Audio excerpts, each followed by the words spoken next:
ശക്തമായ കാറ്റും മഴയിലും കൊല്ലം ചടയമംഗലത്ത് കുളിമുറിയുടെ ഭിത്തി ഇടിഞ്ഞു വീണ് പെൺകുട്ടിക്ക് പരിക്ക്. വെള്ളൂപ്പാറ സ്വദേശി സാന്ദ്രയ്ക്കാണ് പരിക്കേറ്റത്. ലിജോ റോളിൻസ് ഉണ്ട്. ലിജോ, എന്താണ് ഉണ്ടായത്? ദൈവദിനെ ഇന്ന് ഉച്ച കഴിഞ്ഞ് 3 മണിയോടുകൂടെയായിരുന്നു ഈ അപകടമുണ്ടായത്. കൊല്ലം ചടയമംഗലത്തിന് സമീപത്ത് വെച്ചായിരുന്നു അപകടം നടന്നത്. ഈ പെൺകുട്ടിയുടെ വീടിന് സമീപത്തുള്ള വീട്ടിലെ തന്നെ വരുന്ന ഈ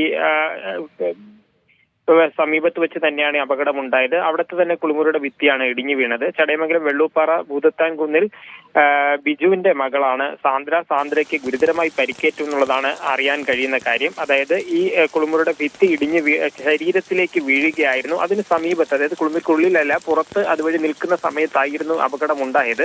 ശക്തമായ കാറ്റും മഴയും ഇന്ന് രാവിലെ മുതൽ തന്നെ ആ മേഖലയിലെല്ലാം തന്നെ, ചടയമംഗലം ഉൾപ്പെടെയുള്ള മേഖലയിൽ ഉണ്ടായിരുന്നു. അത് തന്നെ ആയിരിക്കാം അപകടത്തിന് കാരണമെന്നുള്ളതാണ് ഒരു നിഗമനം. ഗുരുതരമായി പരിക്കേറ്റ സാന്ദ്രയെ ബന്ധുക്കളും അയൽക്കാരും ഒക്കെ തന്നെ വളരെ വേഗം തിരുവനന്തപുരം മെഡിക്കൽ കോളേജ് ആശുപത്രിയിൽ എത്തിച്ചു. തീവ്രപരിചരണ വിഭാഗത്തിൽ ഇപ്പോൾ ചികിത്സയിൽ കഴിയുകയാണ് സാന്ദ്ര.